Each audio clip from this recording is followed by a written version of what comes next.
नमस्कार। खास कार्यक्रम देश देशांतर में आपका स्वागत है। मैं हूं आरफा खानम शेरवानी। कश्मीर में मौजूदा हालात चिंता की वजह बने हुए हैं। 9 अप्रैल को श्रीनगर में हुए उपचुनावों से लेकर अभी तक कश्मीर में सुरक्षा बल और प्रदर्शनकारियों के बीच हिंसा के कई मामले सामने आए हैं।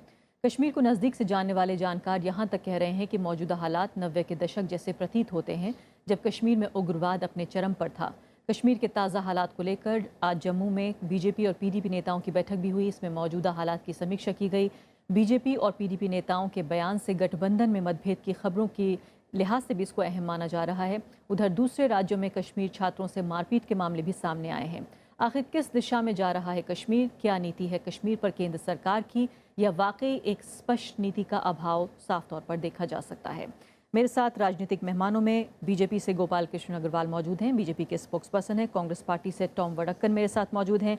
भारत के पूर्व विदेश सचिव शशांक जी मेरे साथ स्टूडियो में मौजूद हैं, और साथ ही प्रोफेसर सुब्रता मुखर्जी मेरे साथ मौजूद हैं, पॉलिटिकल एनालिस्ट हैं जाने माने।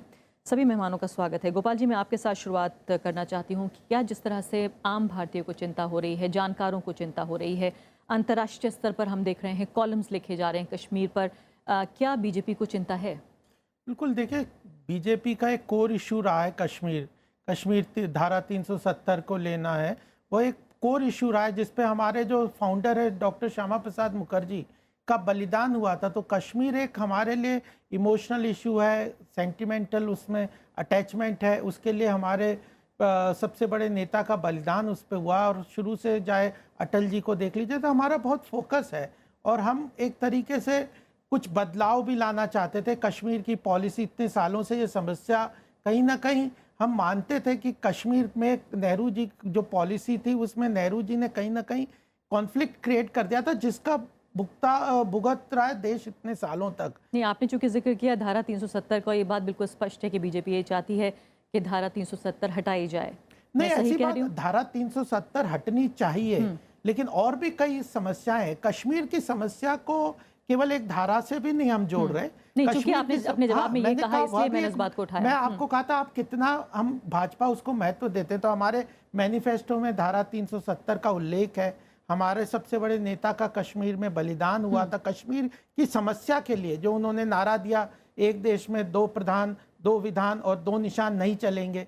तो जो कन्फ्लिक्ट है कश्मीर का, उसको अगर कोई व्यक्ति समझता है या कोई पार्टी जिसमें सबसे ज्यादा काम किया है, तो वो भारतीय जनता पार्टी का नेतृत्व है। नहीं, चलिए अभी जो है वो भूतकाल से वर्तमान में आ जाते हैं। अभी ये जानने की कोशिश करते हैं जो भी कुछ हुआ वो ठीक है, लेकिन अभी जो बीजेपी सरकार है, एनडीए सरकार है, वो क्या चाहती है कश्मीर पे? अभी जो नज़र आ रहा है हमें नज़ारा पूरा राजनीतिक सुरक्षा के हिसाब से, नीति क्या है आखिर बीजेपी की? क्या जिस तरह से जो एक हीलिंग टच की बात लगातार होती रही वाजपेयी साहब के दौर में, जो जमहूरियत, कश्मीरियत, इंसानियत की बात हुई, क्या आपको लगता है अब कि फ़िलहाल जो नज़र आ रहा है हमें कि बल का प्रयोग ज़्यादा होगा, या फिर दिल जीतने की कोशिश की जाएगी जिसको लगातार बात हो रही थी? नहीं, देखिए, कश्मीर की समस्या में अगर आप देखें तो 2 तरीके के लोग वहाँ पे इन्वॉल्व हैं जो कि इस पूरे वायलेंस को कल्मिनेट कर रहे हैं, इफेक्ट कर रहे हैं। एक तो है जो कि पाकिस्तान के साथ हमारी जो प्रॉब्लम है, और पीओके की प्रॉब्लम है, या जो आज़ाद कश्मीर जो वो कहते हैं, उस सारी जो समस्या को देख के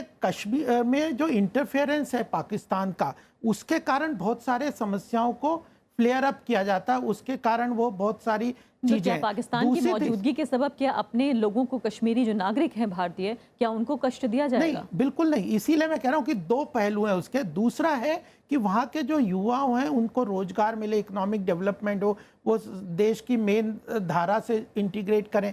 कहीं ना कहीं एक तरीके से ऐसे चल रहा था कि वहाँ पे कश्मीर पे हम लिगार्सी, या जिसको कहते हैं कि उनको करके, जो उनको मेन फ्रेम इकोनॉमिक डेवलपमेंट में उनके यहाँ वहाँ एम्प्लॉयमेंट जनरेट हो, उनके यहाँ इंफ्रास्ट्रक्चर क्रिएट हो। चलिए ठीक है, लेकिन तो यह दोनों चीजों को सेग्रीगेट करना है, और एक स्ट्रॉन्ग मैसेज पाकिस्तान को, और जो अलगाववादी तत्व हैं उनको भी मजबूत। चलिए, पाकिस्तान को जो संदेश जाएगा वो जाएगा, लेकिन फिलहाल जो घाटी जल रही है, तत्व हैं उनको भी मैसेज जाना चाहिए। जो घाटी जल रही है, जो अपने कश्मीरी युवा हैं, उनकी फिलहाल फिक्र करना शायद ज्यादा महत्वपूर्ण है, विकास के साथ जोड़ना महत्वपूर्ण है। टॉम वडक्कन जी, फिलहाल कांग्रेस पार्टी जो सबसे ज्यादा आज़ादी के बाद से लेकर अब तक सत्ता में रही है, नेहरू पर आरोप लगा रहे हैं। फिलहाल गोपाल कृष्ण अग्रवाल बीजेपी के दूसरे नेता भी लगाते रहे हैं। अक्सर ये कहा जाता है कि सब कुछ नेहरू की करनी है, जिस तरह से पूरा ये जो रिश्ता है कश्मीर का रेस्ट ऑफ इंडिया के साथ, आप इसे किस तरह से देखते हैं? फिलहाल जो अभी कश्मीर के ताज़ा हालात हैं, बहुत खामोशी है कांग्रेस पार्टी में। देखिए, फ़िलहाल तो ये बात कहनी चाहता हूँ कि इलेक्शन का जो मैंडेट था, ये नाइदर बीजेपी का था ना पीडीपी का था। अभी जिक्र किया था 370 का, एक आइडियोलॉजिकल पोजीशन है, नेशनलिज्म का एक अप्रोच है। अब देखिए, ये जक्सटपोज करने की कोशिश करोगे, एक पार्टी जो वैली में का बेसिक कॉन्स्टिट्यूएंसी सेपरेटिस्ट के साथ रिश्ते हैं, अब आप इसका दोनों का मिलन करने की कोशिश करते हो। और देखिए, मिलन जब होता है, एक आइडियोलॉजिकल बेंट ऑफ माइंड हो, अगर वो नहीं हो, आप एक फोर्स्ड मैरिज जैसे हैं। इनका बेसिक कॉन्स्टिट्यूएंसी जो पीडीपी का है वो सेपरेटिस्ट के साथ जुड़ा है, सच्चाई है ये। और बीजेपी का पोजीशनिंग एक अलग लेवल पर था।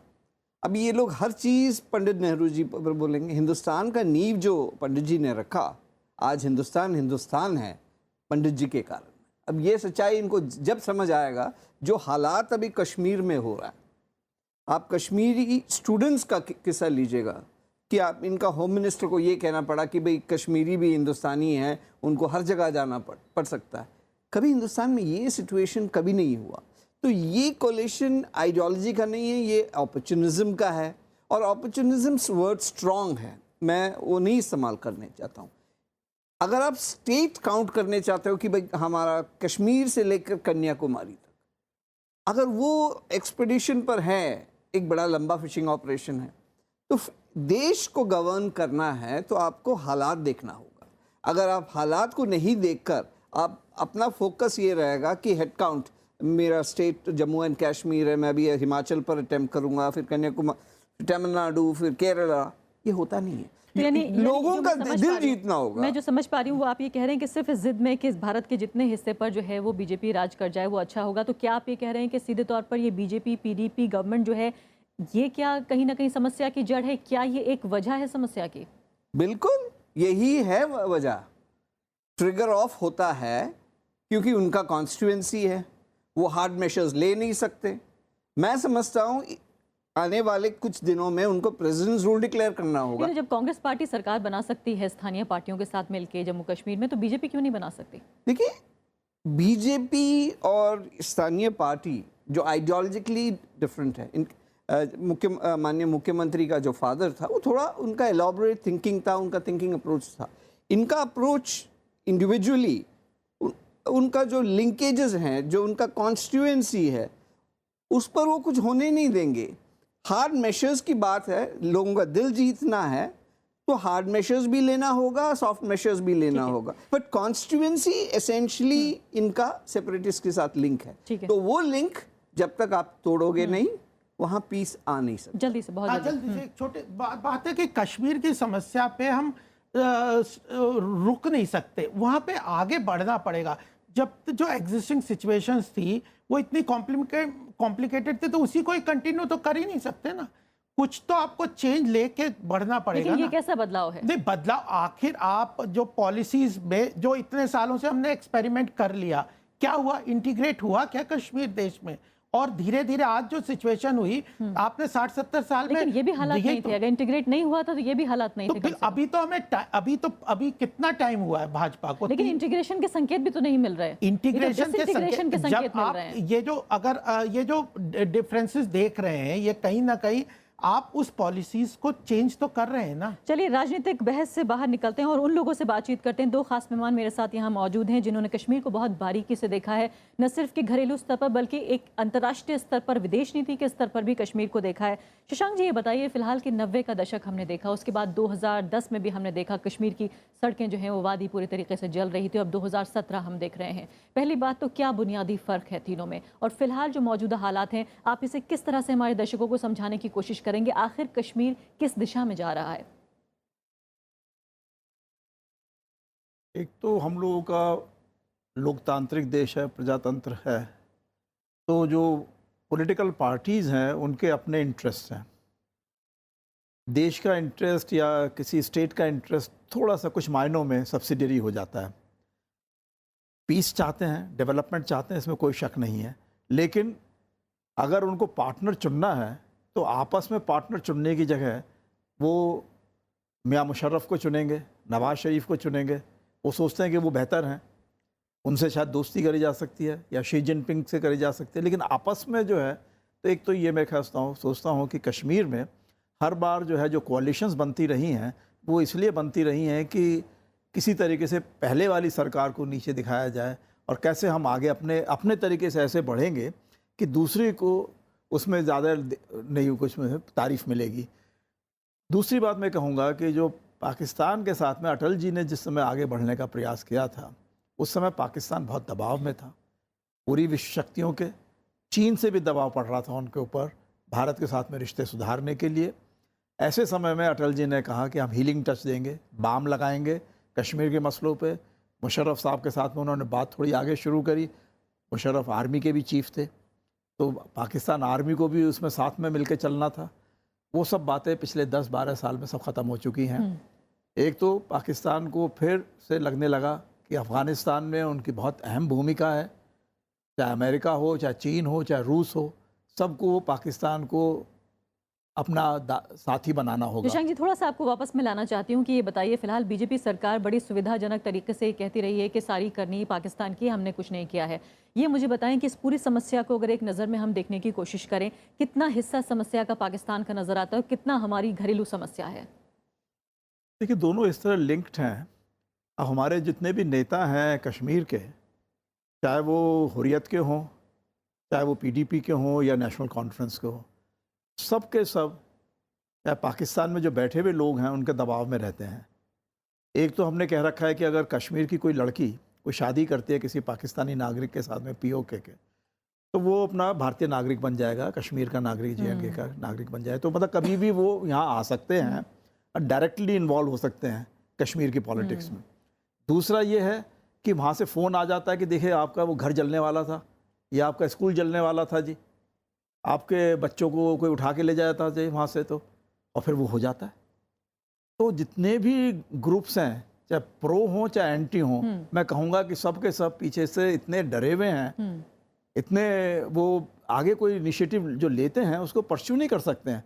तो मेरे ख्याल से ये बात इसलिए कश्मीर का हिस्सा जो पाकिस्तान से जुड़ा हुआ है इसलिए बहुत महत्वपूर्ण हो जाता है कि हम क्या करना चाहते हैं। या तो हम चाहें कहें कि अच्छा भी ठीक है, जम्मू जो है उससे बचा हुआ है, हम वहाँ पे जो है एम्प्लॉयमेंट की अपॉर्चुनिटी, एजुकेशन की अपॉर्चुनिटी देंगे, जो कश्मीरी लोग पढ़ना चाहते हैं वहाँ आ जाएं। लद्दाख में दे सकते हैं और उनको अगर थोड़ा सा और स्वायत्तता दी जानी चाहिए, जो हमारे नॉर्मल लॉज हैं फॉर ऑल ओवर इंडिया कि लोकल बॉडीज़ को स्वायत्तता मिलनी है, तो दिया जा सकता है। पाकिस्तान को हम बताने की कोशिश करें कि भाई आप जो है अगर अफगानिस्तान में मदद कर रहे हो अमेरिका की तो आप करिए, लेकिन वो कश्मीर के उसके बेसिस पे नहीं होगी। कश्मीरियों को जो पूरे राइट्स मिलने हैं, और सबसे बड़ी बात यह है मैं कहूँगा कि उनको बिजली नहीं मिलती है कश्मीरियों को।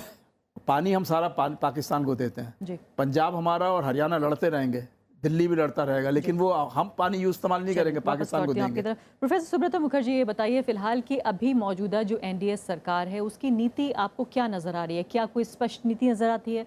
क्या नीति का अभाव है? क्या वाकई जो कि एक दिल और दिमाग जीतने की जो कोशिश बार बार कहा जाता था कि जो एसिमिलेशन किया जाएगा, बाकी भारत के हिस्सों में शामिल किया जाएगा, अब राज्यों में जो है अलग अलग कश्मीरी छात्रों पर कुछ दिनों से हमने देखा है हमले तक हो रहे हैं। गृह मंत्री को देश के बयान देना पड़ा है कि सम्मानीय नागरिक हैं कश्मीर के छात्र भी, कश्मीर के लोग भी। मुझे ये बताइए फिलहाल की सेना भी कश्मीर में हमेशा से थी, पॉलिटिकल पार्टीज़ जो हैं वो सरकार बनाती रही हैं, सेना का और आम लोगों का वहाँ क्या रिश्ता है वो भी हमने देखा है। अब ऐसा क्या बदल गया है, क्यों हालात आपे से बाहर हो रहे हैं? एक नरसिम्हा राव जी एक चीज़ कहते थे, no policy is also a policy. मुझे तो कहीं पॉलिसी दिखाई नहीं दे रहा, क्योंकि एक देखिए जो बीजेपी के जो सारे नेता लोग हैं वो 10 वॉइस में बात करते हैं, तो उसमें कंसिलिएटरी जो ब्यूटी ऑफ कॉम्प्रोमाइज़ जो गांधी बोलते थे वो मुझे कहीं नज़र नहीं आ रहा है। दूसरी तरफ देखिए हर चीज़ में पाकिस्तान को लाना मेरे विचार में बहुत गलत है। हमारे देश हमारे में इतना सामर्थ्य होना चाहिए कि हमारी जो अंदरूनी बातें हैं, जो समस्या है वो अपने आप मिटाए। पाकिस्तान का तो काम है गड़बड़ करना, हमारा काम है उसको रोकना। उस रोकने के बाद हमें देखना चाहिए कि हम क्या क्या कर सकते हैं। सबसे बड़ी प्रॉब्लम है देखिए जो बीजेपी ये जो पीडीपी अलायंस है, ये बहुत अननेचुरल अलायंस है। एक तो जैसे कॉन्स्टिट्यूंसी अलग है, पर उसके साथ जो और एक जो चिंता का विषय है, जो नेशनल कॉन्फ्रेंस शेख अब्दुल्ला का पार्टी है, वो भी तब एग्जिस्ट नहीं कर रही है।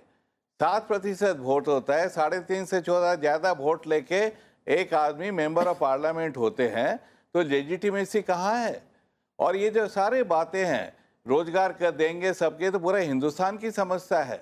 और इसके साथ देखिए और एक भी चीज़ है, नागालैंड में आप बात कर रहे हैं जो हिंदुस्तान के साथ नहीं रहना चाहते थे, तो हम कश्मीर क्यों नहीं कर सकते हैं? तो इसको राजनीति से हम थोड़ा ऊपर उठ के एक नेशनल कंसेंसस, चिदम्बरम जी एक चीज़ बोलते हैं और बीजेपी उसको रिफ्यूट करता है। हम देखते हैं जो फारूक अब्दुल्ला और एक चीज़ बोलते हैं। पहले तो हम लोग एक दिशा बना ले देश की, जो एक जैसे फॉरेन पॉलिसी में होती है बाई पार्टीजनशिप, ये जो समस्या है डोमेस्टिक पॉलिसी, इसमें बाई पार्टीजनशिप बहुत ज़रूरी है। हम एक वॉइस में बात करें, एक लॉन्ग टर्म प्लानिंग करें। नेहरू जी पहले ने क्या किया था, नहीं किया था, उसको भूलकर हमें दिशा ढूंढना है। तो हमको पहले सबसे जो चैलेंज कश्मीर में है, मुझे लगता है जो 370 आर्टिकल है, इसे आपको बैक बर्नर में डालना पड़ेगा। मानना पड़ेगा जो हिंदुस्तान एसिमेट्रिक फेडरलिज्म है, इसमें आपको जो समस्या है वो गंभीर है।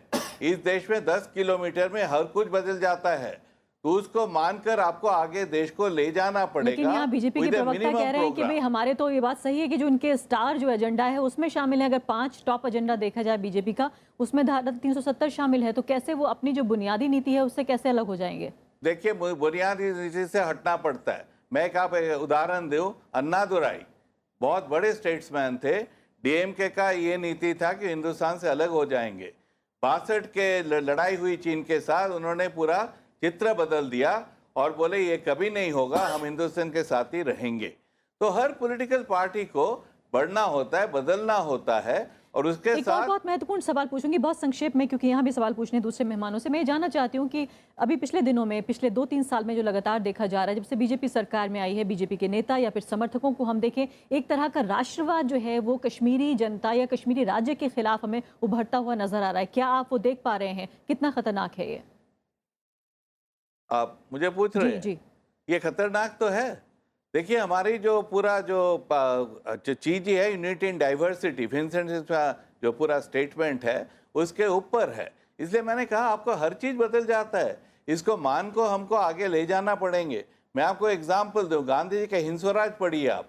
सुरेंद्रनाथ का जो ऑटोबायोग्राफी है वो लिखते हैं नेशन इन मेकिंग, तो उसके साथ आहिस्ता आहिस्ता चलेंगे। आप अंबेडकर का पढ़िए कॉन्स्टिट्यूशन के बाद, वो क्या कह रहे हैं, जो डेमोक्रेसी है इट्स ए आइसिंग, और वो भी ये कह रहे हैं जो India is not yet a nation, it will become a nation, A protracted struggle is necessary. तो आपको आहिस्ता आहिस्ता चलना होगा, सबको लेके चलाना होगा, और नेशनल कंसेंसस आपको बनाना पड़ेगा, कैसे नहीं तो बनेगा? सारा काम अधूरा रह जाएगा। ये नेशनल कंसेंसस कैसे बनेगा? गोपाल कृष्ण अग्रवाल जी, ये बताइए। फिलहाल कि बीजेपी के मंत्री ये कहते हैं, फिलहाल ऑन रिकॉर्ड उन्होंने कहा है, खबरों में छपा है कि जो पत्थरबाज हैं दरअसल उनको गोली मार देनी चाहिए। क्या इस तरह से आप पीएम मोदी की जो बात है, जो उन्होंने जमहूरियत, कश्मीरियत की जो इंसानियत की जो बात की है, उन्होंने सबसे पहले सत्ता में आने के बाद पाकिस्तान को बुलाया, यहाँ पर सब तमाम सार्क देशों को के राष्ट्राध्यक्षों को बुलाया, कश्मीर पर जिस तरह की उनकी नीति रही, एक तरफ बीजेपी के मंत्री इस तरह की बात करते हैं, दूसरी तरफ कहीं ना कहीं जो एक राजनीतिक समाधान की तरफ बढ़ता हुआ नजर आ रहा था कश्मीर, अब हम बिल्कुल पीछे आ चुके हैं। ये किस तरह का विरोधाभास है? नहीं, देखिए, हम ये नहीं मानते या नहीं सोचते। देखिए, एक तो डेमोक्रेटिक प्रोसेस को वहाँ पे स्टैब्लिश करना ही था। अगर मैंडेट जो मिला उसके हिसाब से सरकार वहाँ बनी, उसमें कुछ डिफरेंसेस थे, कॉन्फ्लिक्ट थे, उसको लेके भी हमने उसको आगे बढ़े। अब दूसरी बात हम क्या मानते हैं, अब समझे लार्जर पर्सपेक्टिव ये है कि कश्मीर जो अभी तक की पॉलिसीज थी उसने कहीं ना कहीं कश्मीर को देश के साथ इंटीग्रेट नहीं होने दिया, और उसके 370 एक मेजर कॉज था, लेकिन उसके सिम्टम्स जो थे वो कई तरह के थे। आप कश्मीरी पंडितों का वहां से पलायन देखिए, किसी ने आज तक उनकी चिंता की?